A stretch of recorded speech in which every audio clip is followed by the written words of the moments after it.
Good morning, Bucknutters. Welcome to the Bucknuts Morning 5 here on Monday, December 1st, 2025. I am David Biddle. Very happy joined by Dan Rubin. Dan, we might never stop basking at this point. I'm completely cool with that. What a beatdown. Man, that was special. Gave you a little heart palpitation to get it rolling, but really not a competitive game. First time Michigan has failed to score a touchdown at home since 2014. You don't score a touchdown at home, you're not competitive. Just a wonderful experience across the board. Glad to see that our intuitions on injury were correct. I believe our last comment was Jeremiah and Carnell will play and dominate. That happened. Julian Sand, I thought, after the initial heart palpitation I referred to, was spectacular. Bo Jackson, dude, was just here's some hyperbole for you. I don't really get, and I think we talked about this. I thought that the running game being denigrated to the point it was heading into it was kind of just people searching for something, given the fact that the rest of the team is, better than, almost any team we've seen before. So, Bo Jackson was averaging well over 6 yards a carry. Long term, Bo Jackson will have had a better career at Ohio State than Travion Henderson or Quinshon Judkins, and has a chance to be ultimately a better pro prospect. So that's not that crazy. By the way, Bo Jackson, Julian Sand, Jeremiah Smith, all coming back. Still basking. I can't do 365 plus 365 on top of my head. That's a lot of basking. I could sit here and go off for the whole time. The defense, spectacular. Just, really the key to the game, in my opinion, only giving up 6 points in the first two, let's call them turnovers or malfeasance, led to them having the ball tight there. Given the way the teams are set up, in retrospect, Michigan probably needed 14 points there to have a chance. They at least need to get that after the Sand interception. They needed to get a touchdown there. 10-0. They still would have lost. I love Sand's attitude. They showed him on the sideline after they held Michigan to a field goal there, and he was just like clapping, like, "We got this. I screwed up. We got this." And then they just dominated them from that point on. Dominated them. We've all rooted for a team when they dominate the first quarter of the game and they're up 6-0. And you're like, the other team's played terrible, comes back, hits one play, and they're up 7-6. Right. That's classic football. Uh-huh. So that might be a book in and of itself. You should think about this. Just Ohio State's ability inside the 20 defensively over the last 365 plus days is really by far the best of any team I've followed. I've never been more confident of any team when the other team gets in the 20, inside the 20. I'm like, they might get 3 here. I could literally talk until D. Sanchez, and that Paramount show is out. So you can take the floor here, my friend.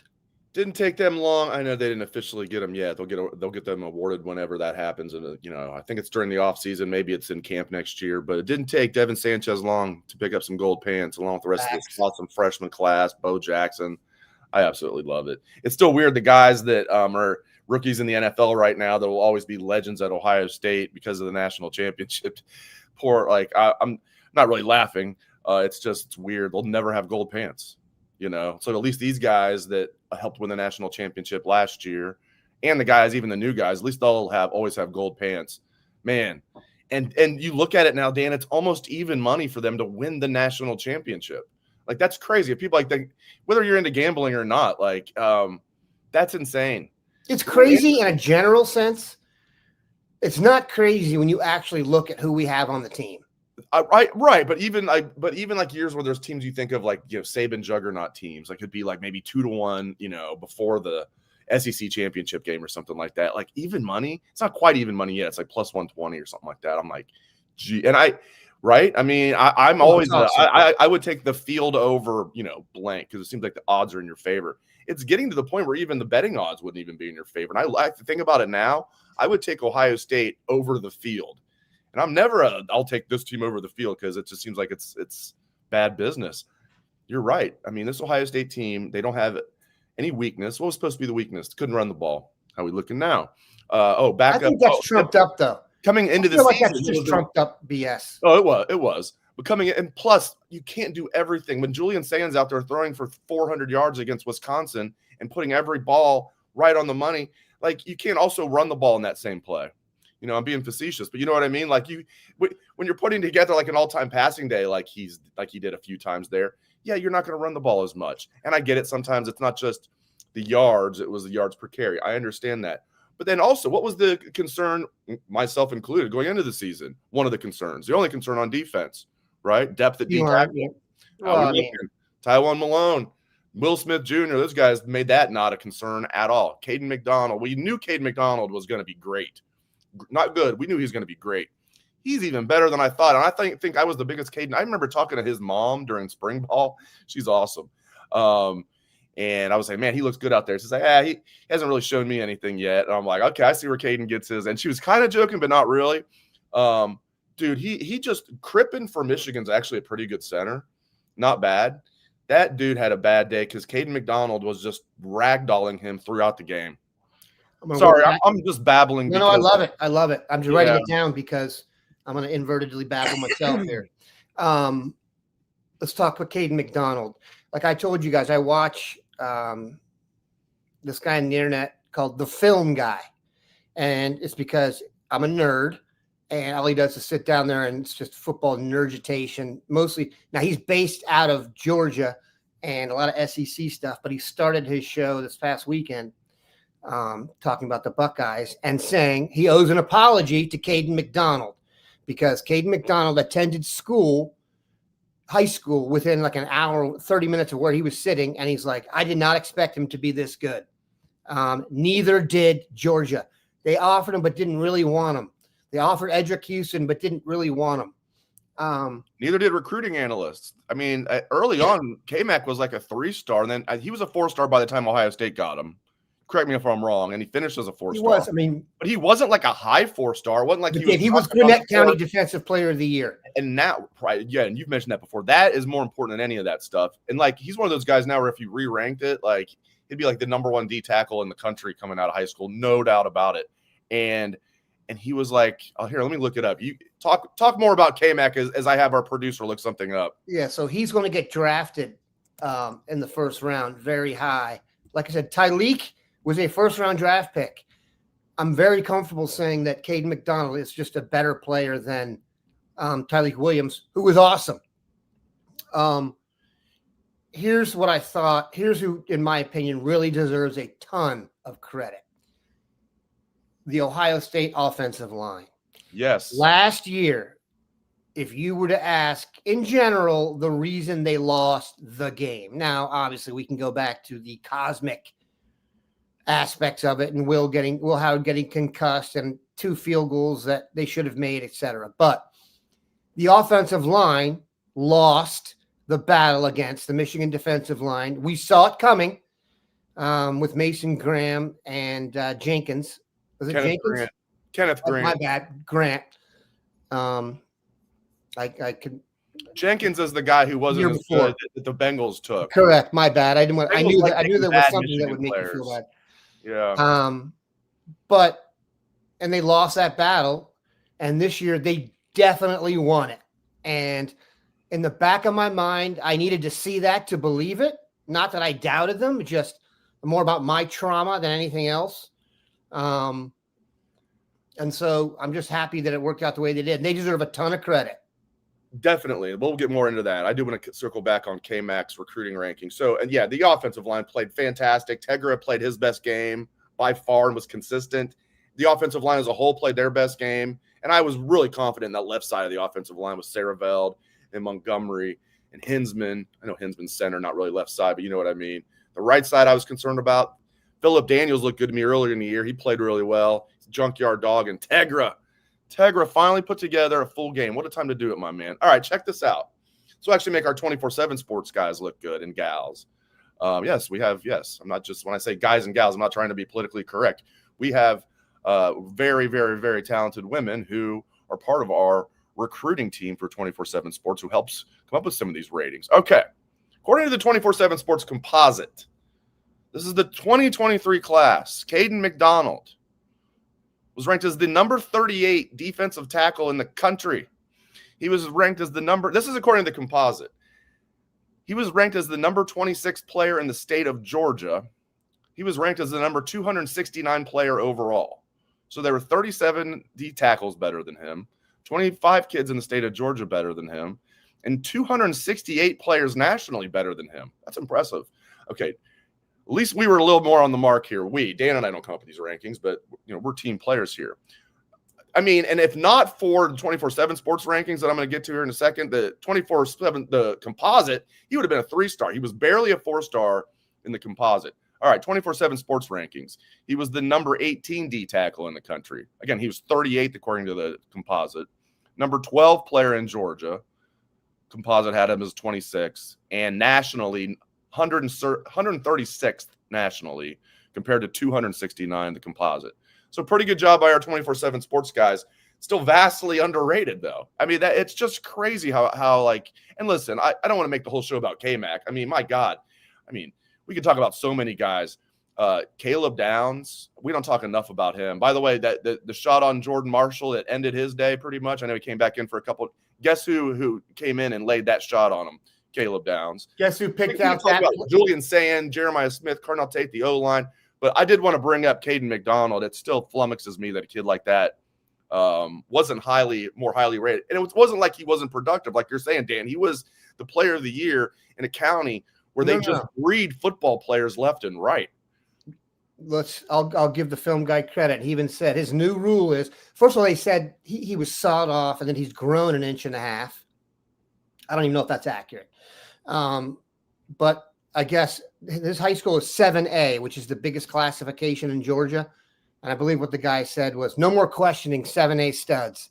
If you whip tail in 7A in Georgia, you're ready to rock. Keep this in mind.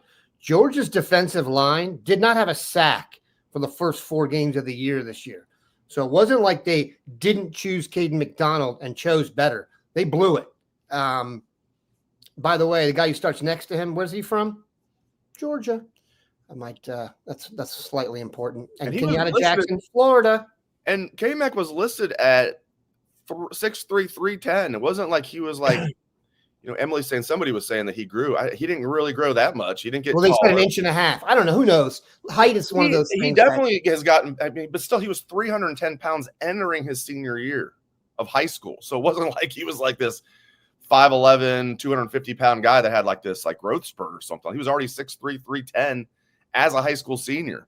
So, man, that was a great job by Larry Johnson. We talk about, he didn't get this guy, he didn't get that guy. Well, let's look. Do we want to go through the hundreds of guys he has gotten? Let's not do that. Tyleek Williams was another one, man. People were upset. The Larry Johnson argument is a bad one for people. It's not a good, because I just remember when he was at Penn State, people would be like, that damn Larry Johnson is always getting guys.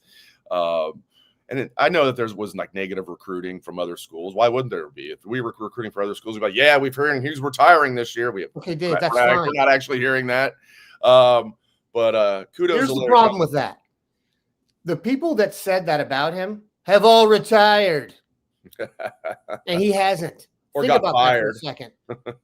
Retired or fired. But he was getting negative recruited for his age when he got here. That's 2 titles ago. You know what I'm saying? And I'm about to have another one. So they needed to come up with a new tack. And clearly, if you look at this class, he's done it. So, I mean, like I said, and like everyone has said, I don't want to act like I was the one. The amount of things going in a positive direction is unreal. Just the fact that Caden Curry and Kenyatta Jackson were our starting defensive ends and are both going to be guys that you would want to have on your NFL team and never started a game for their first 3 years of college.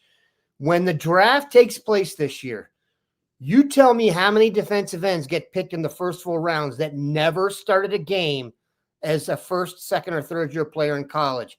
My guess is there will be 2 of them, and their names will be Caden Curry, and Kenyatta Jackson. So that is just, emblematic to me of the culture.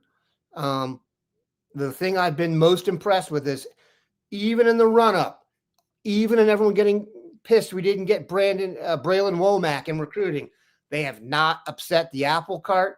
They've kept the locker room pristine from a salary standpoint. And that's the reason, they've avoided, calamity and culture issues, and everything like that. So it does help that the quarterback, every time he throws it, the ball actually goes exactly where he wants. Like I said, you can't have a nickname as the handoff just because in this era, the people would have too much fun with it memes wise. But I've never seen anyone throw a deep ball. Go watch the two deep balls that were caught by Carnell and Jeremiah. They're literally just running and the ball just like boom. I mean, and we're not even surprised at this point. We would have been surprised. Like we were saying, there was one game where he had one bad pass and it was a completed pass to the tight end. It was a little bit behind him. God, what's this kid doing? 32 passes and he had to throw one behind there was a completed pass. We're not even surprised by it at this point. What I am surprised by, and thank goodness they left that touchdown to JJ. I'm glad we've kind of overcorrected. I think back to your Cowboys and Des Bryant in the playoffs. There's so many other examples we could give where it's just like overthinking it gone wild with what's a catch. It feels like we've now at least come back to sanity a little bit. I've seen it in the NFL. I've seen it at times where it's maybe they could call it, and we're so used to them with these BS calls that's not the spirit of the rule. JJ, I mean, that would have been so ridiculous to give them a touchback there. It moved in his hands a little bit. He never, ever had lost control of the ball. It's just ridiculous. So they also caught it before the end zone. And I've heard now, if you're a Michigan fan and you're coping, I get you're going to say, well, that shouldn't have been a touchdown, and you're going to focus on that. I've heard neutral observers talking about that a lot. It's like, okay, now I'm sure they're going to get to Barnum and Bailey, the circus kid, headbutting the ref and getting called for the penalty. It wasn't like the ref didn't notice. What happened? Was that incidental? He's in his face, he headbutts him. The ref calls it and doesn't kick him out of the game. Nobody's talking about that. There was a pass interference on Jermaine Matthews that even if the ball was catchable would have been debatable. The ball was thrown to Ypsilanti, okay? It was not even near the field of play. So people can talk about that Jeremiah Smith, which you're just being disingenuous. That you're if your favorite team had that same thing, you'd be saying, "Oh God, that's definitely a touchdown." There's just no excusing, the kid headbutts the ref and they don't kick him out of the game, and then that pass interference. So you didn't score a touchdown. Ohio State had 6 penalties for 72 yards. Ohio State had more penalty yards than Michigan did passing yards. Bo Jackson had more, and somebody in the chat mentioned this. Bo Jackson had more total yards from scrimmage than Michigan's entire offense had yards. Ohio State had 6 penalties for 72 yards. Michigan had 1 penalty for 3 yards. Now, they did take away – Ohio State did decline a penalty, but if anything, Michigan got the benefit of the doubt with the refs. I thought the refs didn't do a terrible job. That pass interference was awful, and I still can't understand how you headbutt the ref and you don't get kicked out. I mean, if you are a Michigan fan and you're talking about the refs today, you're just kind of a bum. Yeah. You didn't score a touchdown at home. No sane football observer watched that game and thought Michigan was good. Good enough to beat Ohio State, for that matter. It wasn't that competitive of a game. Literally, almost everything went according to plan that Michigan would have needed to have happen. I think the snow probably helped them out a little bit in terms of Ohio State cutting it loose. But there's no argument against it. I'll just say for myself, it ends a year in which, like I said this, I could not get my mind around the loss to Michigan last year. I root pretty hard for certain other teams that my children play on or something like that. And even after a terrible loss, after my adrenaline fades away and stuff like that, I'll be able to go back and be like, look, they lost for this reason. I get it. It makes sense.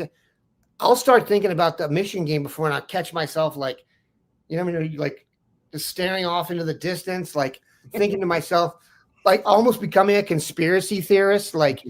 I'm looking forward to a time 10, 15 years from now, maybe I'm at some alumni function and Ryan Day's, we're both in our 70s. And I don't know who I am, and I can say, come on, Tell me, dude, what exactly happened? Because I've slept better since Saturday night because Dan, I we don't felt have like the that boys hurt. needed to be. So we intentionally lost to Michigan. We felt like the boys needed to I don't focus. think it's.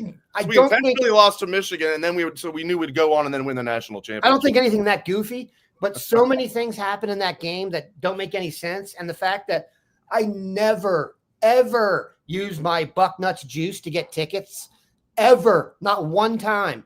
And I did midweek that time. I actually called a certain family whose name might be on a building and said, I need seats. And he's like, it's so late in the game. I sat in because my son wanted to go so badly. And I was so sure they were going to win. I'm like, okay, I'll do it. I will sit in C deck. And it was freezing. And, I almost had to have uromycetitis surgery. And it was terrible. It was one of the worst experiences ever. And so this year I decided I'm doing the opposite. I'm watching the game with the sound off by myself, very near a bathroom. I'm going to do the opposite to try and upset the apple cart. Yeah. And it all worked out beautifully. And now I can move on to the other one, which is I just cannot believe the Mavs traded Luka. That's now back to my number. If you sit and try and think about that one, you'll be like, there's no answer to it. Now I could put the Ohio State one to bed. 365 days of basking and another title, but it was just, I'll tell you this. Last year, even this year, even when Julian threw the interception, I was like, oh, come on. What's going on here? Is this, what are we doing? And then it all calmed down. Very impressed with how he responded to that.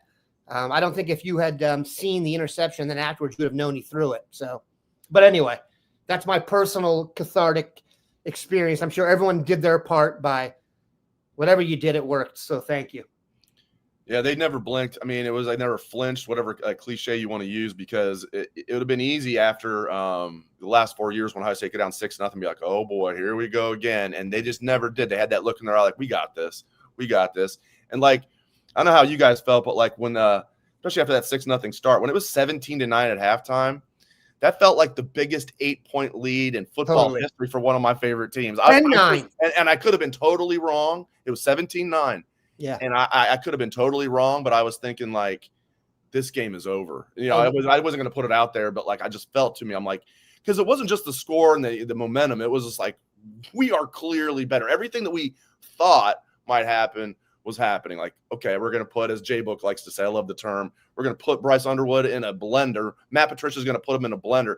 Everything that we thought was possible and maybe even likely was happening. And I'm like, man, they're just going to take it to them. I was so confident at 17-9. And then they went out there and dominated the second half too. And then they didn't even have to, like, that 12-minute drive was awesome. 20 plays.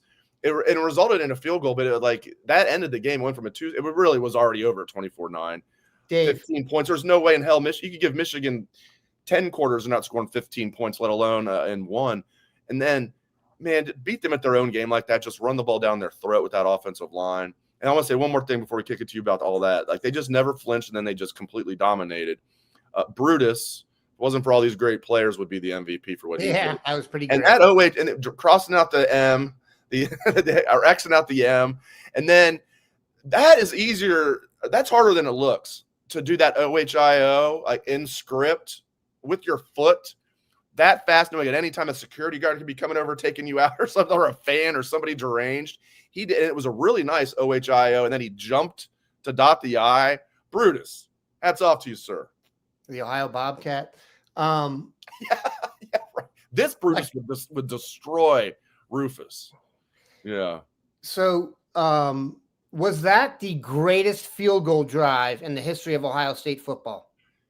I'm trying to think as if there was one that actually I know, but maybe not a game-winning drive where you get down and kick a game-winning field goal. For most drives, when I exchange texts with my NFL guy during the game, I never have ever said this, and I wrote this. I'd be satisfied with the field goal on this drive. I think it was. Because they couldn't score so badly, 3 was 8. Buck Rational is giving you the yes. We'll go with that. Yeah, I'm trying to think, man. I'm pretty good with my Ohio State recall, I've had this sickness since I was 6 years old. I'm not even joking. I was a diehard fan at the age of 6, and it's never left me, and it never will. And thank God, because I'm still basking. Oh, that's I was trying to think, man, because you think about some of the best Ohio State wins, and I'm sure I'm leaving something out. There's not Well, a lot. most Not a lot of like, drives. we're losing. We go down. We're losing by 2, and we have this big drive, and we go down, kick this field goal, and win by 1. Am I forgetting anything, guys? It was 20 plays. Most 20-play drives end in a touchdown. And I loved writing this. It took place during the third half. Half of it was during the third quarter, and half of it was during the fourth quarter. Pretty much, not quite half and half. It was like last 5 minutes of the third quarter, first 7 minutes of the fourth quarter, and then they go up by 18. And then it already was a sea of scarlet. And then anybody wearing Michigan gear pretty much left at that point. So it was like all scarlet. I love the celebration afterwards.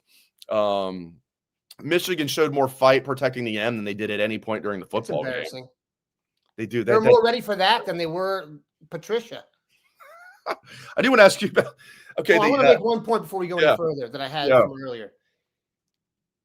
If I had seen the interview between Charles Woodson and Bryce Underwood before the game, I did not.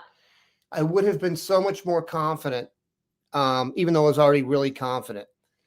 Bryce Underwood said out loud, and I told you this before the show, in the era of artificial intelligence, I actually went back and made sure this happened because it sounded so ridiculous.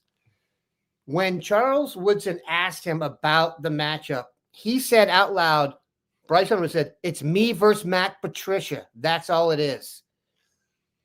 Dude, if you have hubris to the point that you think as an 18-year-old freshman that you know more about football schematically and you're going to take out Matt Patricia, I'm now confident Bryce Underwood may never actually be good at football. That is one of the dumber things I've ever heard said out loud. Now, if you believe that, I got no problem with that. Everyone's got to have a lot of confidence in themselves. But don't say it. Why would you say that out loud? And by the way, Charles Woodson did not mention Matt Patricia. Okay, that came from Dude. So that was clueless. And then I watched him drop back twice. I'm like, this guy can't see anything. He threw one great pass, and it was down the left seam, dropped it right in there. And I'm like, that was a perfect throw. The idea that he could do that again even once, it didn't feel like twice. Also, Bryce Underwood, does he run ever?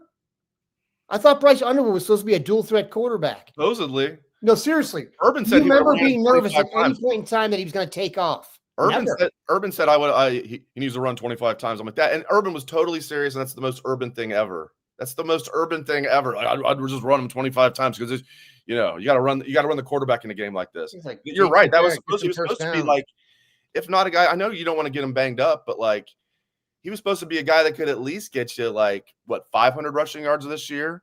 And I know they count sacks against rushing yards, but like, does he even have, what does he have? Like 200 maybe? I do want to ask you this before my battery runs out here. Forgot I hadn't had my computer plugged in. I'm good. All right. Big Ten championship game. I'm gonna get into that real quick. It matters. I'm not saying I don't care. I care. We're still basking. But dude, whoever loses this game, unless it's like 59-0, hi Wisconsin. Like if you're Indiana and you lose this game by 10 points to Ohio State, then point spread's only 5.5 or whatever. You're dropping from 2 to 3. If you're Ohio State and you lose this game to Indiana, you're dropping to probably 3, maybe even 2, depending on what happens with the SEC championship.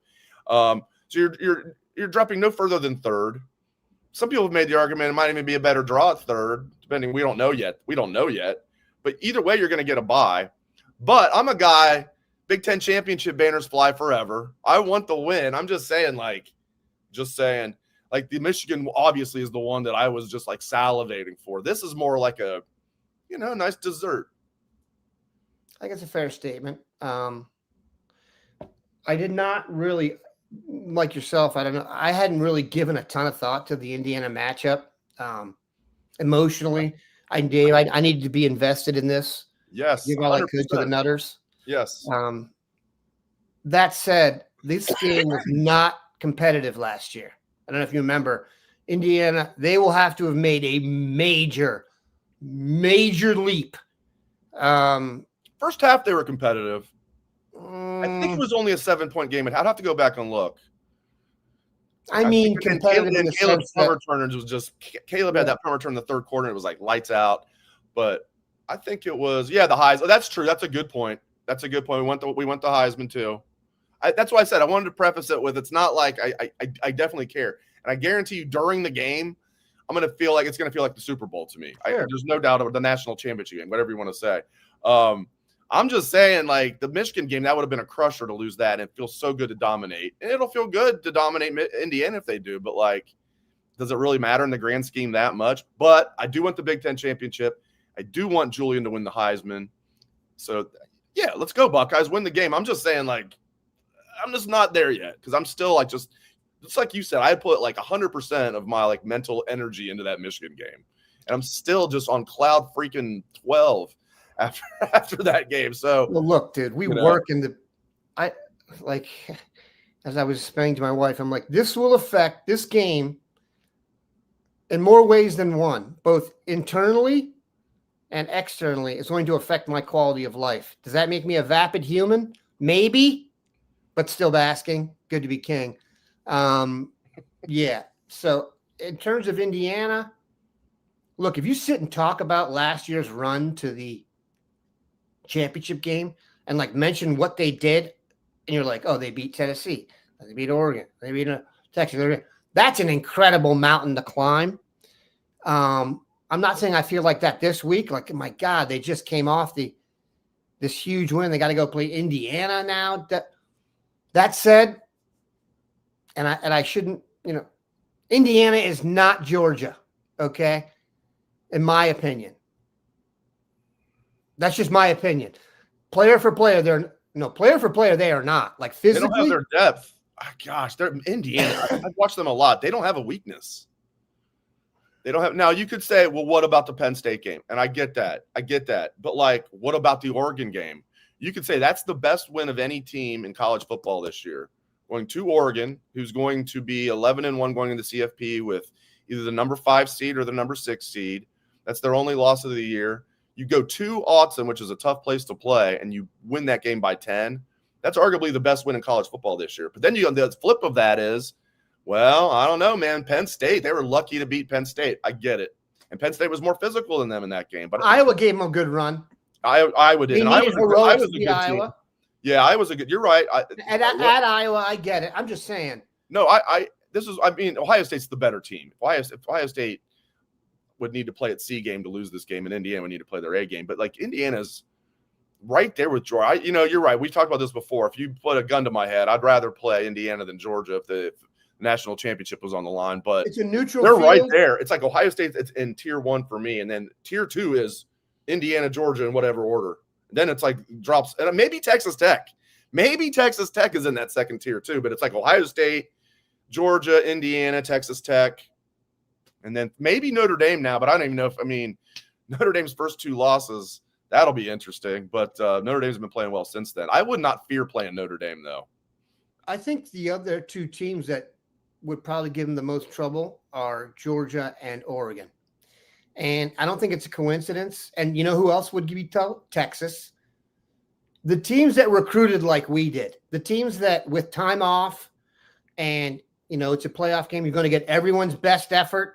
No one's going to be overlooked. A lot of it's not recruiting rankings, but it's who's got the best players. The problem with Georgia is if you ever watch Georgia play Texas, dude, when they get up for it, they're a load.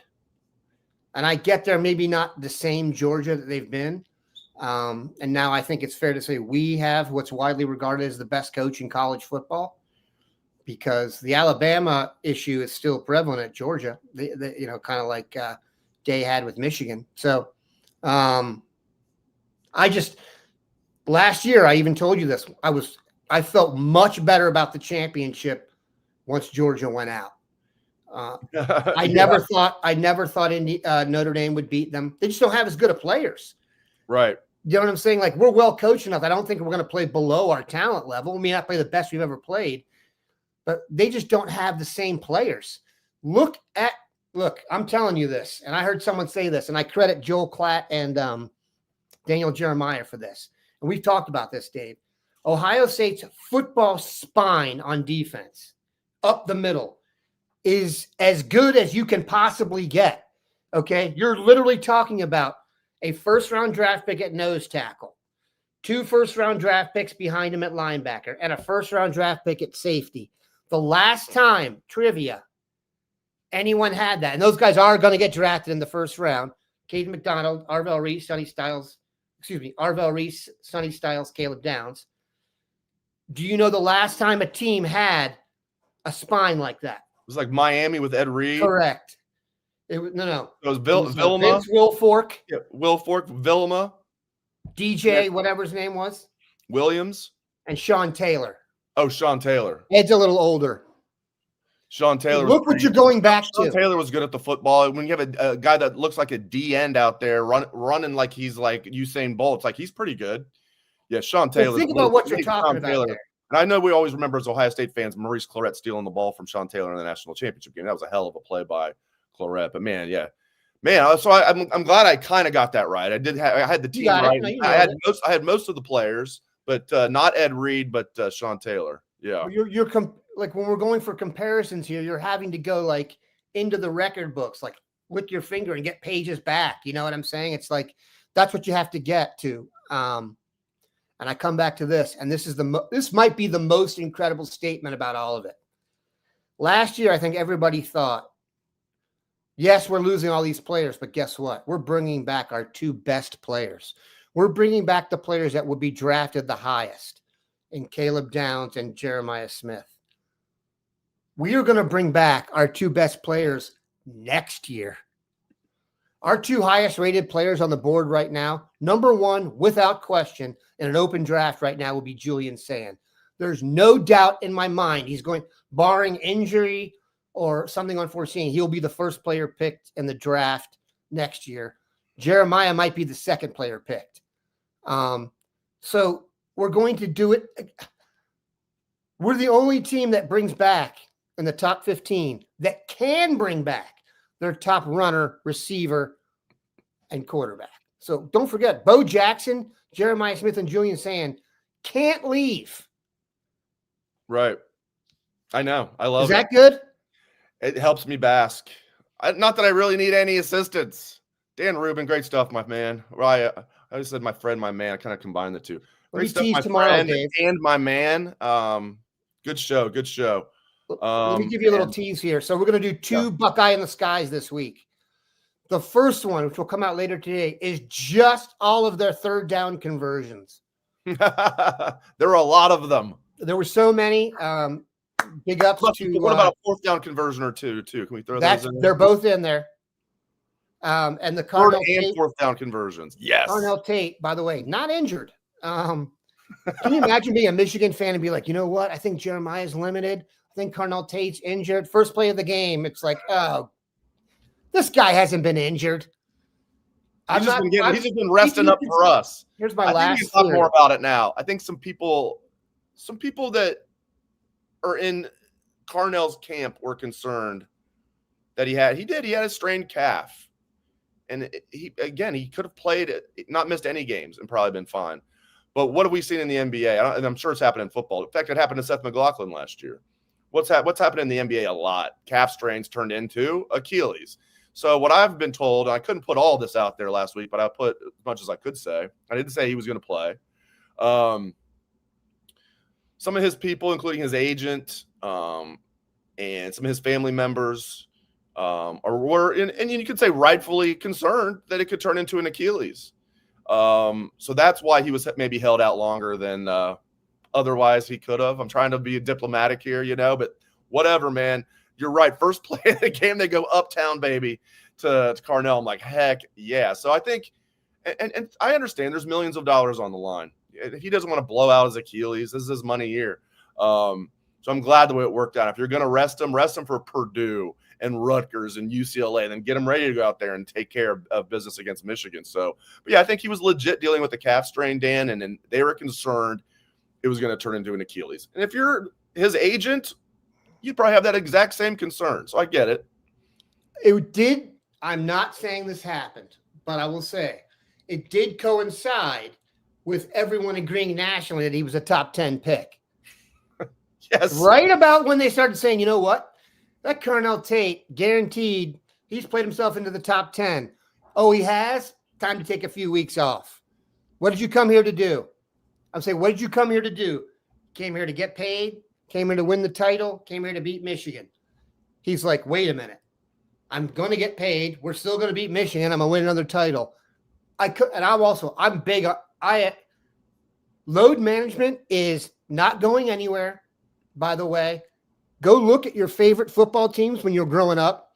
Everybody played 16 games unless they were in a wheelchair, okay? I went back and looked in the pros. Everybody played all the time. That's not how it works now in football and in basketball now. People take the days off. Go look at NBA players from the past.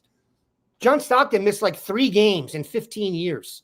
Jordan wouldn't miss preseason games, and then he would treat them like they were like real games. As he always said, that everybody knows, he would say, there's going to be somebody up there, Joe Sixpack, never seen me play before, and I don't want to disappoint him. It's like they were just cut from a different cloth. I don't want to be like, back in my day. Like but seriously though, I appreciate that. I appreciate it at the time, especially now. I mean, Michael Jordan would not take days off.